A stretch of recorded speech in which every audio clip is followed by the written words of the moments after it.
a video conference from the Right Honourable Michael Gove, the Chancellor of the Duchy of Lancaster. I welcome Mr Gove to the meeting and invite him, if he wishes, to make a short statement. Well, I'm very grateful, Convener, for the opportunity to give evidence to your committee. And I'm also grateful to you for allowing me to give evidence by video link. As you'll appreciate, in the UK Parliament, there'll be a number of proceedings later today, including my giving a statement, an update on no deal preparations, that require me to be here. But I hope to be able to answer all your questions as fully as possible, and I'm very grateful for the opportunity so to do. Well, let me begin the questions then. This committee, Mr Gove, has previously stated that the devolved settlement cannot function effectively without mutual trust between all governments across the United Kingdom. Do you agree that the building of mutual trust is important? Yes, I do. I think it is a very, very good thing for the UK government and the devolved administrations to work as closely as possible. Now, of course, there will be political differences when you have parties which are in power in these devolved administrations, which have different agendas and different outcomes that they would hope to seek. But one of the things that I've found, both in the role that I occupied as Environment Secretary and now in this role, is that the pragmatic progress can be made on agreed areas of implementation. And I'm grateful to Scottish Government colleagues and to Welsh Assembly Government colleagues for their help. OK, could you therefore tell me, as simply as possible, please, how Scotland's 62% vote to remain is reflected in the Prime Minister's deal, and how that's helped to facilitate a relationship based on mutual trust? Well, I think we, as One United Kingdom, voted in that referendum, and, of course, as One United Kingdom, we will leave the EU. That members of Parliament in the UK Parliament voted to trigger Article 50, and we all agreed that whatever the result of the referendum, that it would be respected. Now, there are particular issues that relate to Scotland, not least, for example, the fact that outside the Common Fisheries Policy, as the Scottish Government itself has pointed out, there's the potential for thousands of extra jobs and millions of extra in revenue to help the Scottish economy. Again, one of the things that's very much in my mind is making sure that those advantages, being outside the CFP, are reflected in the deal which the Prime Minister has secured with the European Union. I know that some of my colleagues will want to raise the issue of fishing with you, Mr Gove, but as you'll be aware, the vote to leave the EU was not unanimous across the 4 UK nations. England and Wales voted to leave, and under the government's proposals will get to do so. Northern Ireland, which voted to remain, will get a differential deal. But Scotland, which also voted to remain, alone of the UK nations, is forced to leave with no say over our future relationship with the European Union and no differential deal. In what way is that helping to build mutual trust? Well, I think the trust in all our democratic institutions depends on respecting the results of referenda. This was a UK-wide referendum. Preceding that, in 2014, of course, we had a referendum on Scotland's place in the United Kingdom. At that point, the people of Scotland concluded that they wished to remain part of the UK, so therefore there are certain decisions that are taken on a UK-wide basis. And it is the case that international relations and international negotiations are a reserved matter for the UK Parliament. But trust is built every day through the conversations that I have had with Scottish Government ministers like Fergus Ewing and Mike Russell and others, and we take seriously and often adjust policy in order to ensure that the specific concerns and hopes of Scotland are addressed.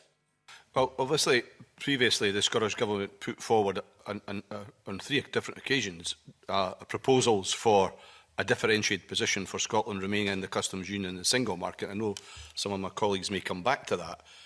At what stage was that considered by the UK Government, and at any stage did you put these proposals to the EU? Well, the negotiating position of the UK, reflecting the referendum mandate, is that we should be outside the customs union and outside the single market. But those who argue that we should be inside the customs union and inside the single market do so for a variety of reasons, and in many cases they do so not because of an ideological attachment to a particular set of constitutional instruments. It's because they want to ensure that, as they see it, the economic benefits of as frictionless trade as possible are maintained. And that's one of the things that we wanted to secure in the free trade agreement that we hope to conclude after the withdrawal agreement is passed. But of course, Ireland got a differentiated position based on being part of the single market and effectively part of the customs union. Why not Scotland? Well, I think the situation in Northern Ireland is specific and unique. And it is the case that in Northern Ireland, we, in keeping with the spirit of the Belfast Good Friday Agreement, want to ensure that we can keep infrastructure of any kind away from the border. And it is also the case that there are principles of consent that are there in the Belfast Agreement, which are part of the deal that we've concluded with the EU. I think it's important, however, to stress that Northern Ireland will be part of the customs territory of the whole United Kingdom. We'll be leaving as one UK, whole and entire. And it is also the case with respect to customs that any future free trade agreements that the UK concludes with other countries outside the EU will involve Northern Ireland reaping the benefits of those arrangements as well. Finally, I did ask already, did at any stage the UK government put these proposals in respect of Scotland to the EU? What did that happen? What we did throughout the negotiations is reflect on the submissions that were put to us by different governments, engage with those governments to better understand the aims and intentions, and then negotiate with the EU in that context. But what we didn't do was to say, here are a menu of options which have been put forward by different bodies within the UK, please choose from them. We said this is our preferred negotiating position, but it was, of course, informed by the arguments made by the Scottish Government and by others. I'll hand over to Adam Tompkins at this stage. Thank you, Gavina. Good afternoon, Mr Gove. Adam Tompkins, Conservative MSP for Glasgow. Can we just be clear that the differentiation that will be accorded to Northern Ireland under the Prime Minister's revised agreement and political declaration really don't bear any relation to the level and magnitude of the differentiation that were being argued for by the SNP that the convener was just asking about? For example, as I understand it, and please correct me if I'm wrong, Mr Gove, but as I understand it, under the current proposals, Northern Ireland will remain within the UK's customs area and not part of the EU's customs union, which is diametrically different from what the SNP proposed for Scotland. And Northern Ireland will not be running its own immigration or migration policy, which again is diametrically opposed to what the SNP have proposed, which is that Scotland should have its own migration and immigration policy. Am I right in all of that? You are 100% correct, Professor Tompkins, 100% correct.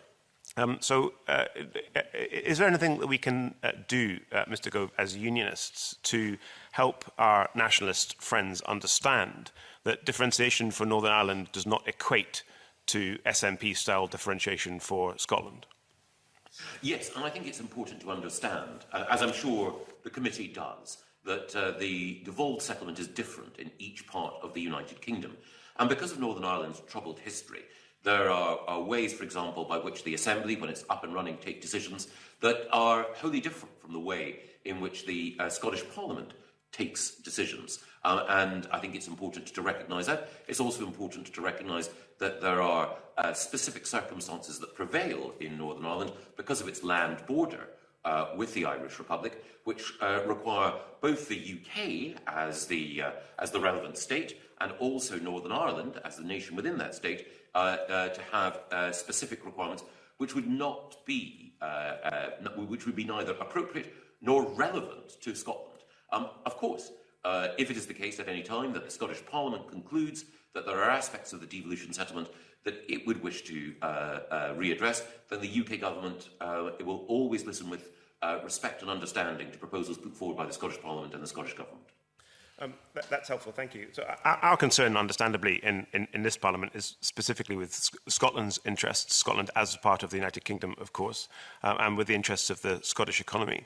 Can you outline for us why the revised withdrawal agreement and why the revised political declaration are in Scotland's interests and are in the interests of the Scottish economy? I think it's emphatically the case that this withdrawal agreement will be in Scotland's interests, and indeed in the interests of the wider United Kingdom.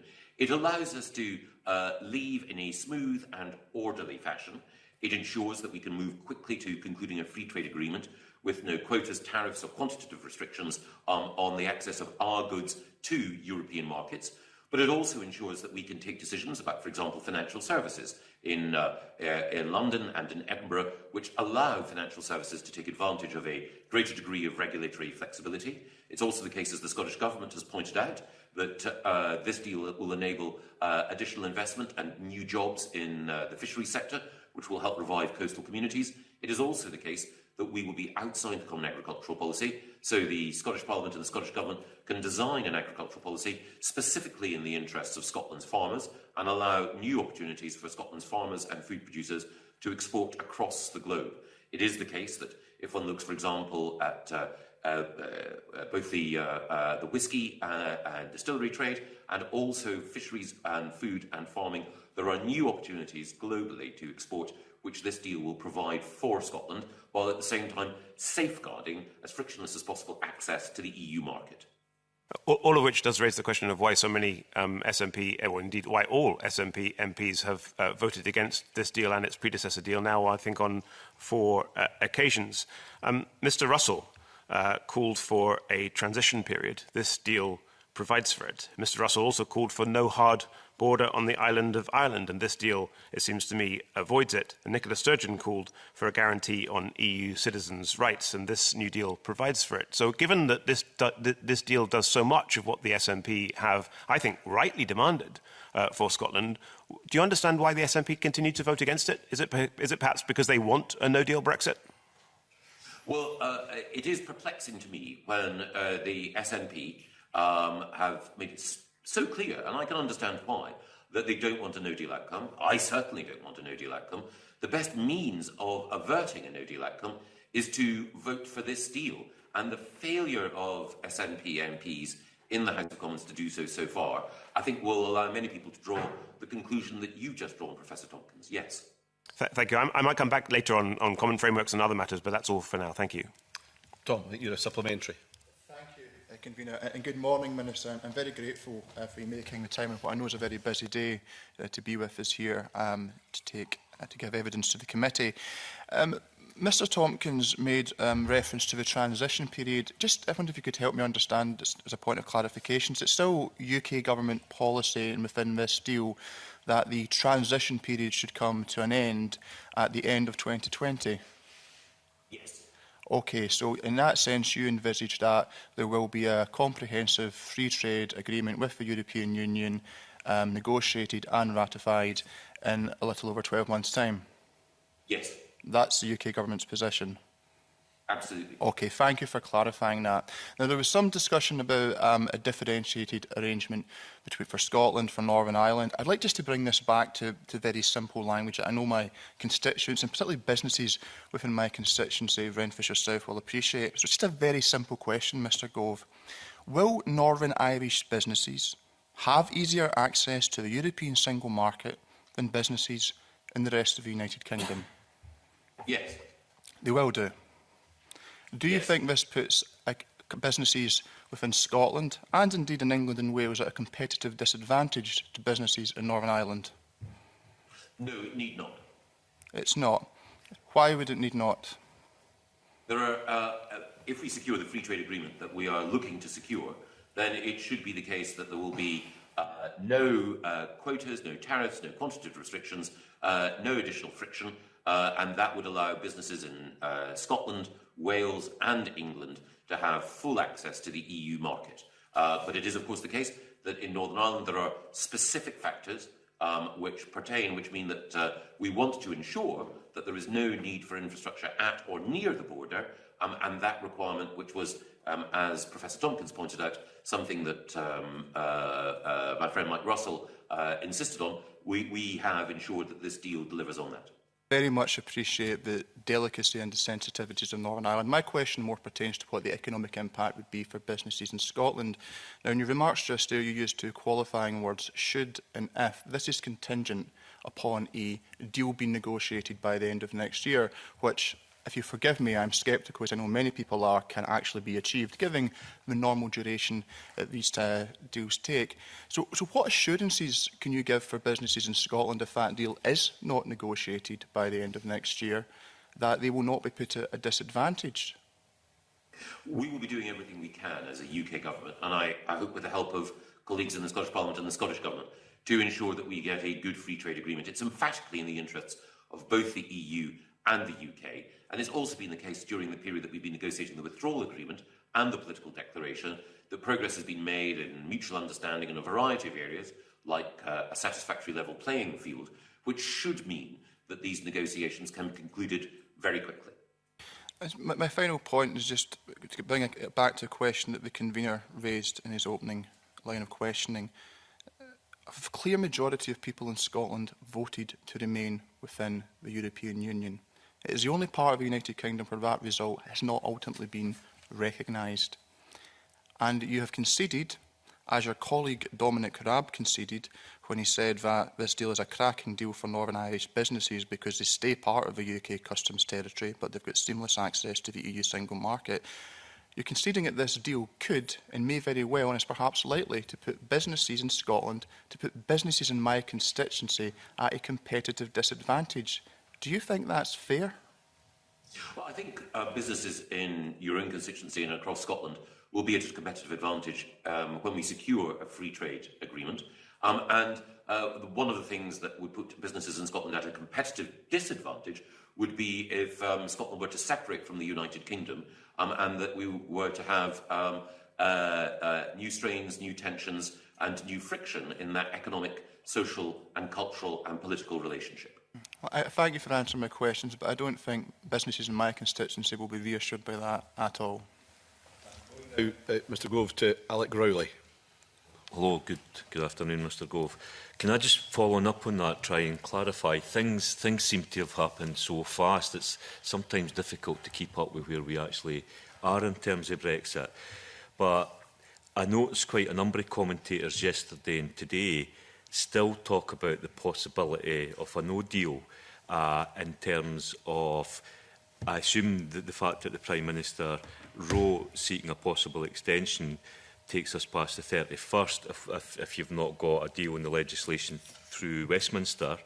But it's also been described that this deal has a trapdoor to no deal at the end of next year. I assume that's linked to whether or not you do get a free trade deal with Europe. What's your views on that, given that you're in charge of no deal planning? Well, it's a very good point, Mr Rowley. The first thing that I would say is that there is still a risk that we could leave without a deal on October the 31st. The Prime Minister has complied with the Ben Act. Our letter has been sent. But it is the case that any extension depends on the European Council agreeing to one. And each member state of the EU has to agree. It has to be agreed by unanimity. And there have been comments from the French President, the Taoiseach and others, suggesting at the very least that they do not want an extension at this time. I hope that we will be able to secure a deal. If we do, then we have time to conclude a free trade agreement. You are right that if we do not conclude a free trade agreement, that there is the possibility of leaving without that free trade agreement. But it is the wish, I think, of almost everyone in the UK Parliament to conclude a free trade agreement and with a united will across the House of Commons, that I'm sure that we will be able to secure that agreement and obviate the need for no deal. Like you, I don't want no deal, but I also recognise that we have to leave the European Union. That was the will of the United Kingdom electorate, but leaving without a deal is, of course, much preferable. Okay, thank you. So it's quite a challenge to achieve that, given that trade deals between Europe and any place can often take years and years. But that said, the other thing I've noticed in just trying to read what people are saying in the last couple of days about this deal is that it's significantly different from Mrs May's deal, which you supported, I know, 3 times and argued for, in that there is a much further deregulation that would be able to take place. And therefore, we are not trying to get any kind of customs deal with the EU or any kind of alignment to the single market. Is that right? I mean, do you see this as a deal that has far greater deregulation than Mrs May's deal? No, I'm naturally someone who wants to seek compromise and agreement wherever possible. And that's why I supported the previous Prime Minister's deal, even though I had some reservations about it. And it's why I'm more enthusiastic about this deal. And there's a specific reason why. And it relates to Northern Ireland and the backstop. Under the deal that the Prime Minister, Mrs May, agreed, there was the risk that we would enter a backstop and that we would not be able to leave that arrangement, and that the people of Northern Ireland would not have given their consent to it. And there was a second and related risk, which is that the political declaration said that we would build on the arrangements in the backstop for the future economic partnership. And at that point, that would have meant building on an arrangement which would have had the UK in a quasi-customs union with the EU, and that would have created particular difficulties for our economy and for our capacity to negotiate new deals with other countries. This arrangement means that we wouldn't be trapped in a customs union because the whole of the United Kingdom would leave the EU customs union as one UK, and that is why I believe that it is a better deal. But on the broader point about deregulation, it's also the case in paragraph 77 of the political declaration that we make clear that we would agree level playing field arrangements, which would mean that there would be no regression from the high social, workplace and environmental protections that we have at the moment. Can I move to some specifics then in terms of trying to understand the deal? Is there going to be economic impact assessments published, I assume, as you take your bill through Westminster?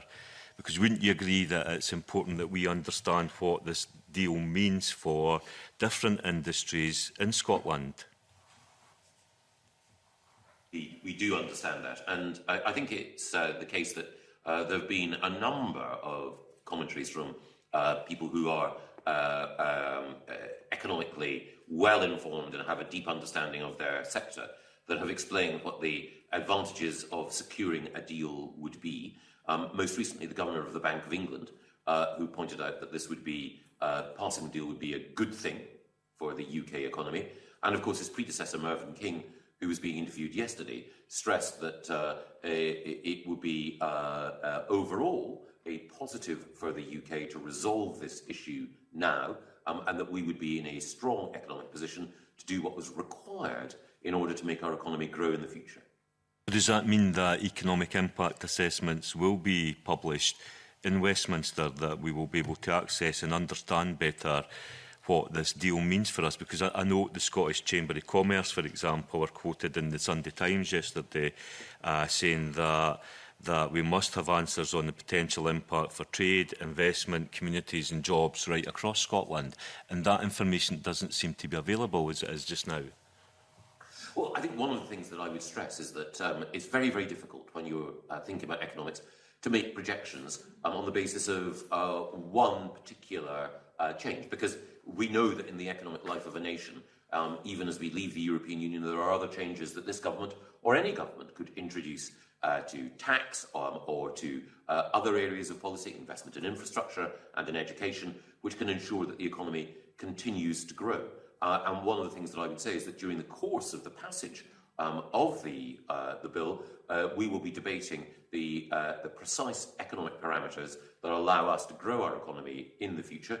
And it is, of course, the case that I and other government ministers do respond to specific concerns and hopes from individual sectors in order to ensure that the people who are responsible for jobs and employment have their voice heard at the heart of government and are are welcomed into the conversation that we have in Parliament as well. Okay, and finally, do you accept that things have significantly changed since 2016?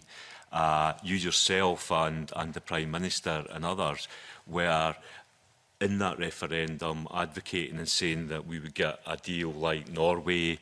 There was the possibility of a Canada deal. All that was being talked about. So it was really implying that we would be closely linked to the customs union and a close alignment with the single market. We now seem to be a long, long way away from where you were, never mind where I was campaigning for Remain.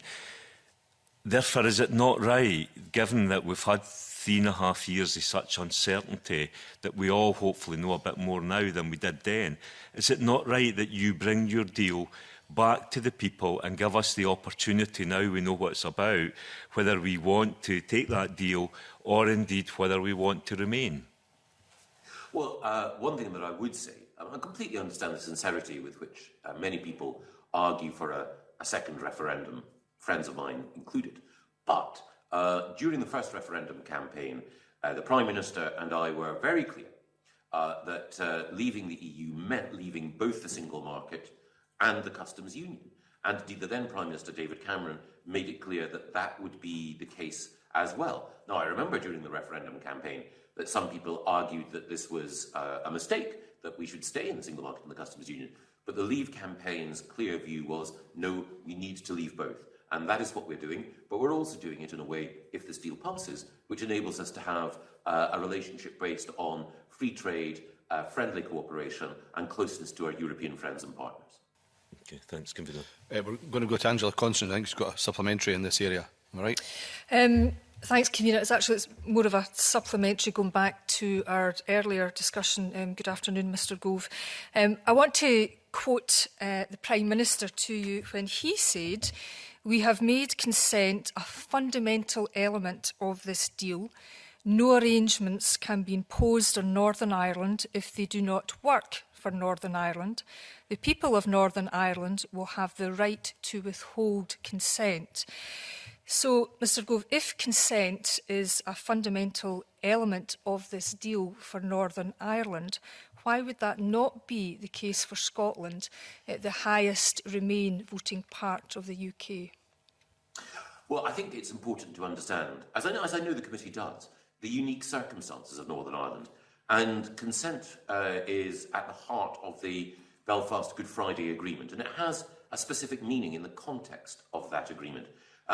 The troubled history of Northern Ireland with community tensions and divisions mean that the Assembly there works in a different way to the Scottish Parliament, and consent across communities is something that is at the heart of the operation of the Assembly, and the broader principle of consent for Northern Ireland's position within the United Kingdom is something that underpins the security of the Good Friday Agreement, an agreement that was ratified and underlined, I should say, with simultaneous referenda north and south of the border.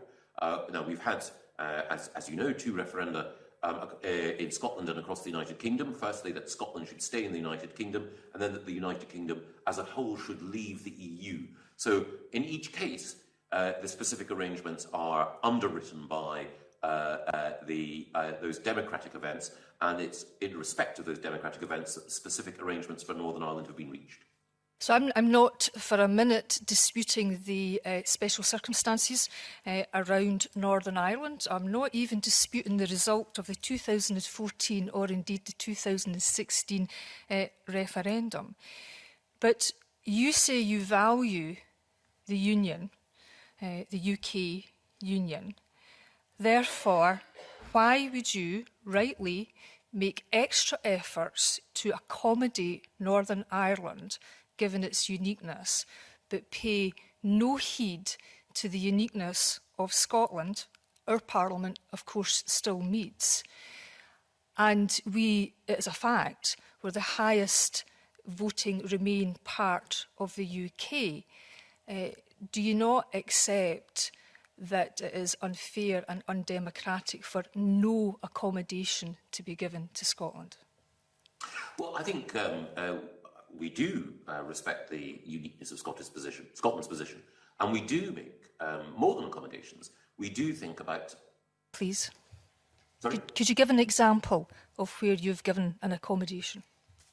Yes, absolutely. I think it is the case that the work that I did when I was Environment Secretary to, for example, make sure that we could reap the benefits of the Common Fisheries Policy in a way that helped the communities of Fraserburgh, Peterhead, Cullen and beyond, the way in which we negotiated throughout the progress towards this withdrawal agreement to make sure that the economic interests, the environmental interests and the political interests of Scotland were safeguarded.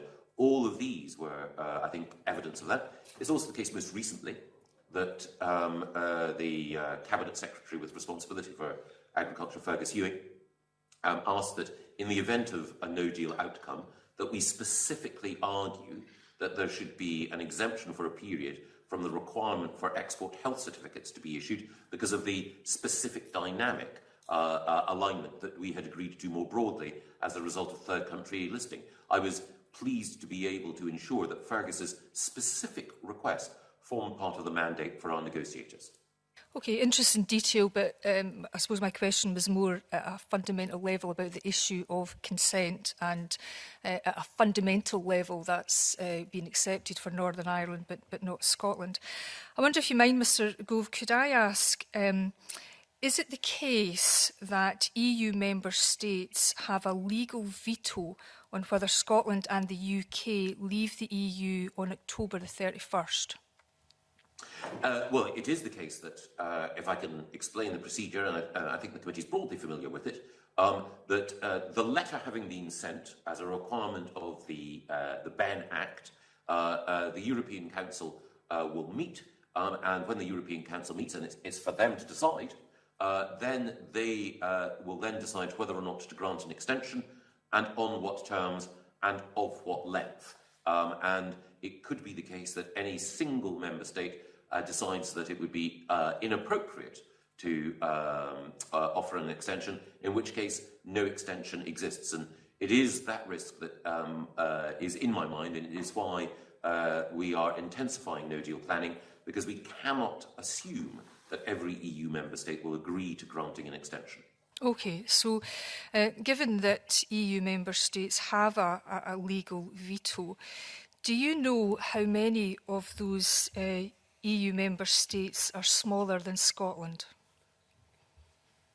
I think it would be the case that, depends on land mass or population, but it would be the case that, certainly in population terms, I would think Estonia, Latvia, Lithuania, Malta, Cyprus, and the Irish Republic. There's 9. So my final question, convener, is indeed, Mr Gove, can you not see that for anyone living in Scotland, that from our perspective, that we have a UK government telling us that we just have to put up with this, yet there are 9 EU countries smaller than Scotland that have a greater say over our future? And would you not accept that this exposes a fundamental weakness of this current union? If you mean that there's a fundamental weakness of the European Union, that small countries can exercise a veto... It was talking about the Treaty of Union. Well, I think that the EU has its own constitution. We respect that. We operate within that. The United Kingdom has its own constitution as well, and we respect that and we operate within that.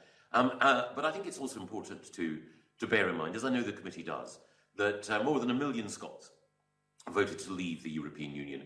More voted to leave the European Union than voted for the party which currently runs the Scottish Government. So if we're looking at competing mandates, then I think it's important that we look at the rules overall and recognise that the United Kingdom voted to leave as one United Kingdom, and that is the basis on which we should leave. Mm-hmm. Of course, Mr Gould, one of the constitutional niceties of the UK is the Sewell Convention, which is a unique process requiring consent from the Scottish Parliament. And obviously the Sewell Convention means that the Scottish Parliament's consent is required for any LCM requested by the UK Government. If the Scottish Parliament refuses to give an LCM for the EU withdrawal bill, what will your recommendation be to the UK Government if that consent's withheld?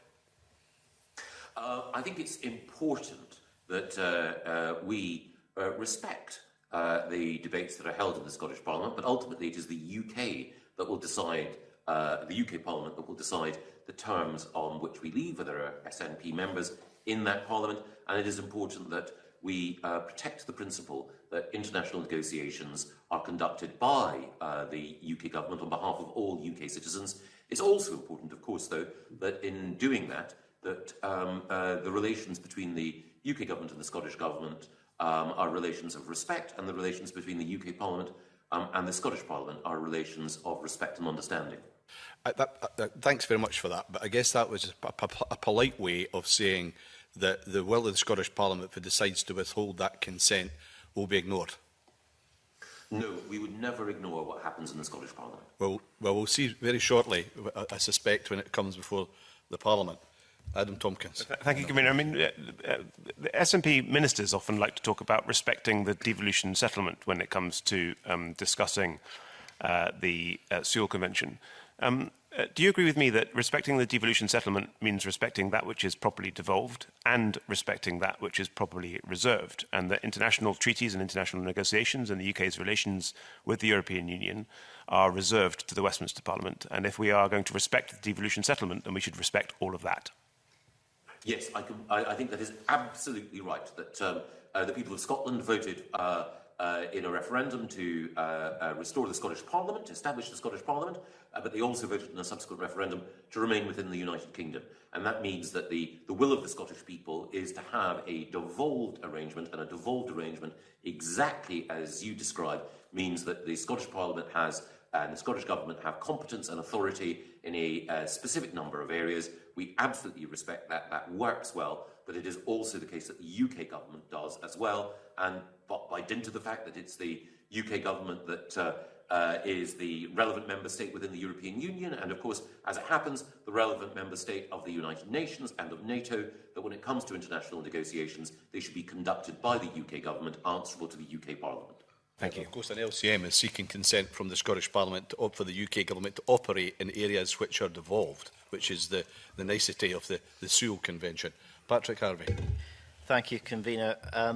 Just to explore this issue of consent a little further, how much consideration did the UK Government give to producing a consent mechanism that is relevant to Scotland's circumstances?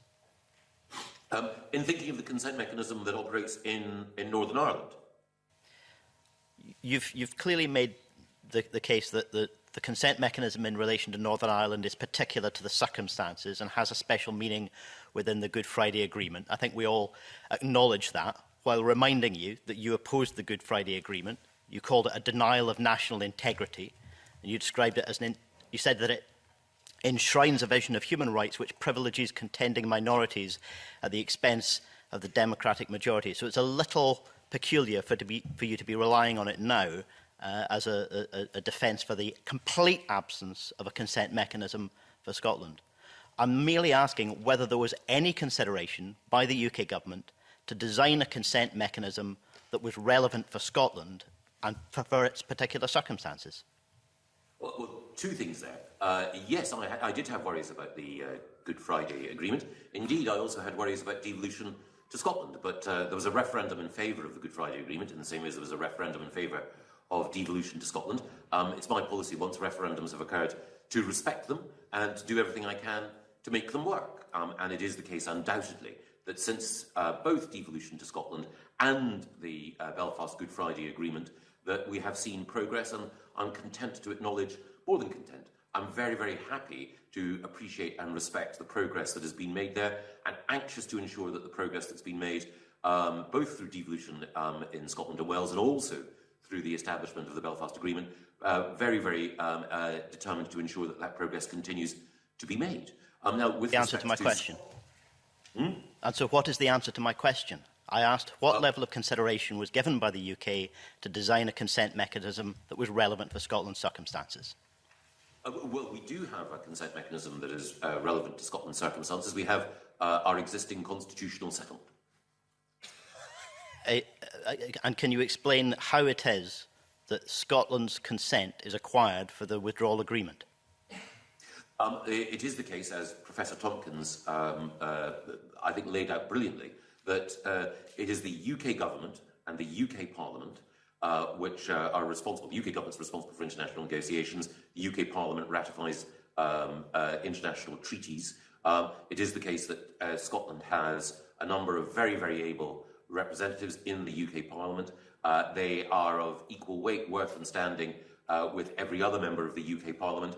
It is also the case that there are devolved competences in the Scottish Parliament, and as we leave the European Union, those areas where there are devolved competences, for example, in agriculture and the environment, will see the Scottish Parliament and the Scottish Government acquiring additional powers and flexibilities that they did not have before we left. In relation to the withdrawal agreement, though, you've designed a consent mechanism for Northern Ireland and hardwired that into the agreement. There is no similar consent mechanism in that agreement for Scotland. And in relation to the Sewell mechanism, legislative consent within the devolved legislatures, you've shown yourself unwilling as a government to impinge on devolved matters, even when the ban on abortion was clearly shown to be a breach of human rights in Northern Ireland.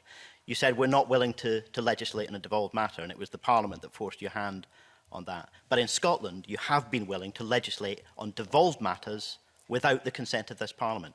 I understand why, from your position, this makes sense. Do you understand why, from our position, it feels extremely insulting? Which is the area where the UK Parliament, or which are the areas where the UK Parliament has legislated on devolved matters? The EU Withdrawal Act. Well, as I say, that is the Act is coming before the House of Commons, I hope, tomorrow.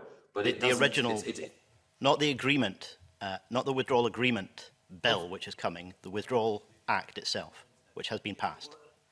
Yes, but that was consequent on a UK-wide referendum, and it related to negotiations which the UK, as a member state of the European Union, undertakes. So the UK is the body that the UK government is the body that triggers Article 50, and it has been the case that there's been extensive discussion between the UK government and devolved administrations about every aspect of EU withdrawal. And so on that basis, you felt it was justified to legislate when legislative consent had been withheld. I think it seems pretty clear that you'll be willing to do so again for the new bill, which is due to be published today. Can I ask about that bill? Why hasn't it been published in advance in draft form? This is a profoundly serious, complex, weighty piece of legislation with profound consequences for the lives of the people we all represent in our different parliaments and assemblies throughout these islands.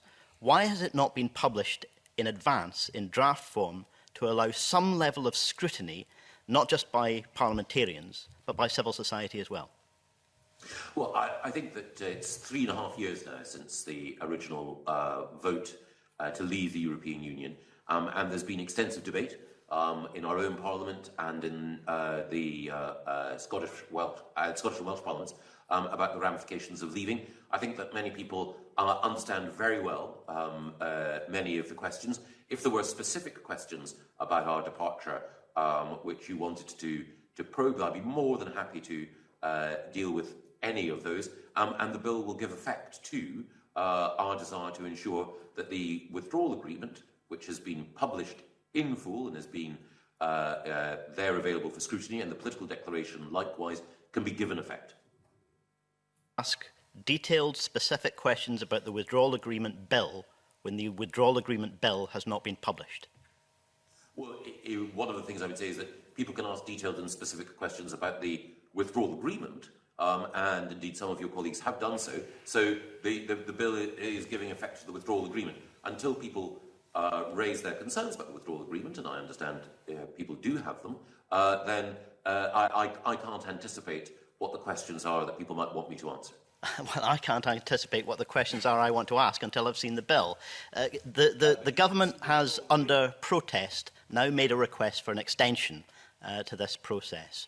Does it not make complete sense for that extension to be granted, even if you intend to pursue your withdrawal agreement, to allow time for adequate scrutiny by Parliament at Westminster, by this Parliament and other jurisdictions, by civil society and by members of the European Parliament whose agreement is also required? Shouldn't we proceed with that extension to allow a basic level of scrutiny which should be the norm for any serious legislation such as this? Well, one of the things I sometimes find, and I know it's not the case with you, Mr. Harvey, is that some people say we need more time for scrutiny. And then when that time evolves, we actually don't have scrutiny of the legislation, we just have an appeal for more time and more delay and more uncertainty. One of the things that Europe's leaders, the EU27, have said is that they want this deal done by October the 31st as well. And again, I'd be very happy if you had any particular aspects of the withdrawal agreement, or for that matter the political declaration, with which you were unhappy to discuss them. But even now, we're having a discussion about having more time, but we're using the time that we have not to scrutinise what's in front of us. Published it. How can we scrutinise it when you haven't published it? Well, you haven't asked me any questions about the withdrawal agreement itself. All right, I'll ask one final question if there's time, Convener, about the withdrawal agreement. You mentioned earlier that you made reference to the level playing field provisions. As I understand it, in the previous agreement, Theresa May's agreement, which was rejected by Parliament on several occasions, an appendix or an annex to that did contain explicit references to the level playing field provisions. Can you confirm, are they in? Do they have any status in the new withdrawal agreement, or have they been removed? They are in paragraph 77 of the political declaration, which makes it clear that the future free trade agreement that we wish to conclude will ensure that there is no regression from high standards. I know, Mr Harvey, of course, that you are a passionate environmentalist. One of the things that I would say is that the UK Parliament is introducing a landmark environment bill, which will create a new independent watchdog to ensure the highest possible environmental standards. And it is also the case that there will be legally binding targets on everything from net gain with respect to biodiversity to air quality. I know that it is the case that there are a number of MSPs in the Scottish Parliament who'd like to see similar legislation in Scotland in order to ensure that we don't just match, but we exceed Europe's ambition when it comes to environmental protection. In which case, can you help me understand the comments from 2 weeks ago by Liz Truss, the International Trade Secretary, saying that scrapping the protections was vital for giving us the freedom and flexibility to strike new trade deals, and a cabinet source in this same report told the Sun newspaper the level playing field promise has to go. It would seriously restrict our ability to deregulate. What do these comments mean if they're to be read in the context of the assurances you've just given? Well, whoever it was who was alleged or reported to have said that the level playing field commitments have to go, I fear that they must be disappointed because the level playing field commitments are there in paragraph 77. So Liz Truss was wrong to say that then? Well, I think that the International Trade Secretary would naturally want to make sure that we can conclude, as I do, free trade agreements with as many countries as possible. But your specific reference to the unnamed cabinet source who referred to taking out level playing field commitments, that unnamed source, I fear... Quote, Liz Truss said scrapping the protections was vital. Three last questions. I'm not sure which protections were being referred to there. OK, I'm going to move on. George Adam. Thank you, Convener, and good afternoon, Mr Gove. I was heartened to hear that you say you would never ignore what's said in the Scottish Parliament, and with that in mind, I'd like to ask a question with regards to, over the peace, the Scottish Government has been reasonable and pragmatic and offered solutions to the issues that we've had. And in December 2016, January 2018 and October 2018, the Scottish Government published papers recognising this. And I'll quote from one of them, the December 2016 paper. It said, "People in Scotland voted decisively to remain in the European Union, and we continue to believe that this is the best option for Scotland and the UK as a whole." And these papers also went on to suggest, in short of EU membership, that the Scottish Government believed that Scotland must stay in the single market and customs union. The paper published in October 2018, it went even further, Mr Gove. It asked for the UK Government to negotiate a solution that would keep Scotland in the European single market and customs union. Now, you've told us today, naturally, you're a person who seeks compromise and agreement. So with that in mind, why were these solutions never suggested by the UK Government in negotiations with the EU?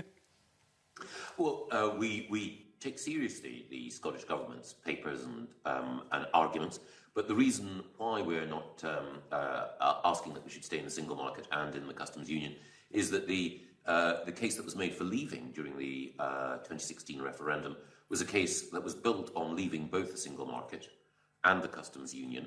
And it would be the case that were we Scots never voted for that, Mr Gove. The vast majority of Scots didn't vote for that, Mr Gove. Well, let him conclude his answers, please, Mr Adam.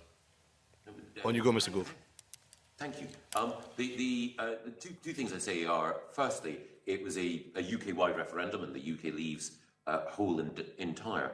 The second thing that I would say, again, I mentioned to Angela Constance, is that, of course, it was the case that more people in Scotland voted to remain than to leave, but 1 million Scots voted to leave, and that is more than voted for the current Scottish Government. So one of the questions that some people, not myself, but some people would put would be, well, of course the Scottish Government has a mandate, it won the election, it governs in the interests of Scotland, but at the same time, there are 1 million Scots who, voting as part of the United Kingdom, voted to leave.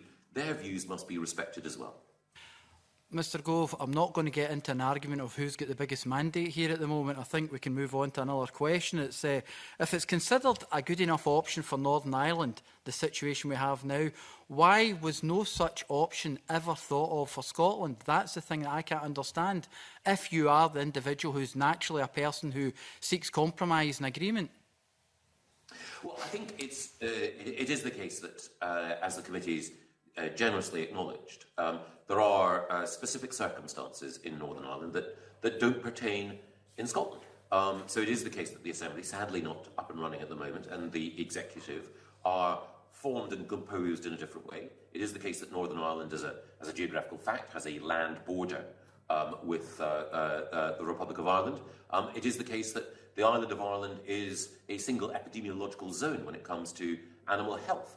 There are specific circumstances that require specific solutions in Northern Ireland, and I think we accept that. But we also accept more broadly that the devolution settlement, which is underpinned, as I say, by referenda, is one where there are certain decisions quite rightly and properly taken by the Scottish Government, others taken by the UK Government. But one of the things I know as a UK Government minister is that we seek always to not just pay attention to what the Scottish Parliament wants, but to have good and friendly relations with Scottish Government ministers. And even though we may disagree, as I mentioned earlier in reply to Angela Constance, if there are good arguments that are made by Scottish Government ministers that we believe it's important to listen to and to incorporate into UK Government policy, we always will do. Mr Gove, just one final question. Did at any point the UK Government at any stage ever examine a different option for Scotland at any stage, given Scotland's specific circumstances and political background currently? Well, we always reflect, yes, on what it is that might be best for all of the nations of the United Kingdom. Our conclusion was that it would not be right for Scotland and indeed any part of the UK to be fully in the single market, because that would involve the acceptance of rules and regulations, for example, in the financial services sector, that would mean that we would be a rule taker. And I don't think it would be the case either for financial services in London or in Edinburgh or in Perth or in Aberdeen, that we would want to be a rule taker under those circumstances. I think you've probably exhausted that area, Mr Adam. I'm going to move on to John Mason, please. Thanks very much, Convener. Mr Gove, I'm looking at the publication from the UK Government called, got a long title, Explainer for the New Ireland Protocol and the Political Declaration on the Future Relationship. And I wanted to look specifically at fisheries and fishing, because it mentions that the political declaration also allows for additional agreements, including on fisheries, and to agree access arrangements to each other's waters. So can you confirm that EU countries will continue to have access to UK waters? We will decide what access they have as an independent coastal state, and we will negotiate on the basis that nations like Norway and Iceland and jurisdictions like the Faroes do, on the basis that we want to maximise the economic benefit for our country, maximise the environmental benefit overall for our marine environment, and we do so in a way that is consistent with our international obligations and acknowledges that there are UK vessels that often seek access to EU waters, just as there are EU vessels that will want access to our own. I mean, can you assure us, because I think you know that in Scotland, even like myself representing a city constituency, there is a huge commitment and concern to fishing, even though that's not in my constituency. And the number of jobs and the turnover and all of that is really, really important throughout Scotland. So is there a commitment to protect the Scottish fishing industry, or will it be traded away because it's less important to the UK? It will certainly not be traded away. The first thing I would say is, as I briefly mentioned earlier, the Scottish Government has produced its own report with authoritative backing that shows that outside the EU and outside the common fisheries policy, that there will be thousands of new jobs and millions of pounds worth of additional investment. That is wholly welcome. And we will ensure that outside the common fisheries policy, as an independent coastal state, we maximise the benefits for the Scottish fishing industry as we do for the UK fishing industry. It's one of the reasons, I think, though obviously I can't know, that there was such strong support for leaving the EU in coastal communities like Banff, Macduff, Portsoy, Cullen, Peterhead and Fraserburgh. I mean, one of the fears that's been raised with the special deal for Northern Ireland is that Scottish fishing boats could register in Northern Ireland and land their fish there for easy access to the Republic of Ireland and the rest of the EU, and that would damage Scottish fishing communities. Can you reassure them about that? Yes, I think the best route to market for Scottish and other fishermen who are landing catches today is to travel to Boulogne-sur-Mer, which is the principal fish market in Europe for Scottish catch, and the best way to reach Boulogne-sur-Mer is through the Channel Tunnel or from Dover to Calais, and we are making sure that that route is as smooth as possible for Scottish fishermen, and that's why I think that the natural thing to do would be to take advantage, for example, of the recently enhanced facilities in Peterhead Harbour. That would be the logical place for those boats which are currently fishing to continue to land their catch so that it can then be bought, processed and taken to market as quickly as possible. So does that mean that, I mean, we accept that there's not going to be quotas and tariffs, as you've said, but could there be delays in getting fresh fish through the tunnel to Europe? If we conclude a free trade agreement, there will be no reason for any delay. If there is a no-deal exit, then we may find that there are one or two particular challenges that we need to negotiate, and I have been talking to the Scottish Government, to Fergus Ewing and others, about how we can make sure that we prioritise Scottish fishermen's access to the European market, and that is one of the principal aims of the work that I do. I mean, I think you referred to some Scottish communities supporting Brexit because they felt they would get more access to the UK waters. On the other hand, the fish processing industry was largely opposed to Brexit for a variety of reasons, including that they would not be able to get labour because they are very dependent on EU labour. Can you reassure the fish processors and, in fact, other food processors and the hospitality industry and all of that, that they will be able to still have enough labour, because it does say also in this statement that there's an end to freedom of movement?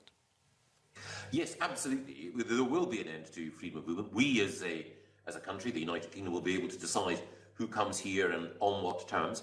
But having spent many hours over my life in fish processing premises, I was able to reassure fish processors recently that absolutely they would continue to have access to the skilled labour that they require. And would that also be true for like hotels in Edinburgh who wouldn't be paying £30,000 or any salary like that, but or are hotels going to have to close because the workers can't come here? I don't think any hotels will be closing in Edinburgh because of a lack of access to labour. It's important to recognise that, as your question points out, that we've got, in many parts of Scotland, not everywhere, full employment. That is a good thing, part of the strength that the UK economy brings to all the constituent parts of the Union. But it's also the case that we will continue to ensure that there is access to labour for every sector of our economy. Alec Rowley, I think you had a supplementary on this. Briefly, it's back to this level playing field provision.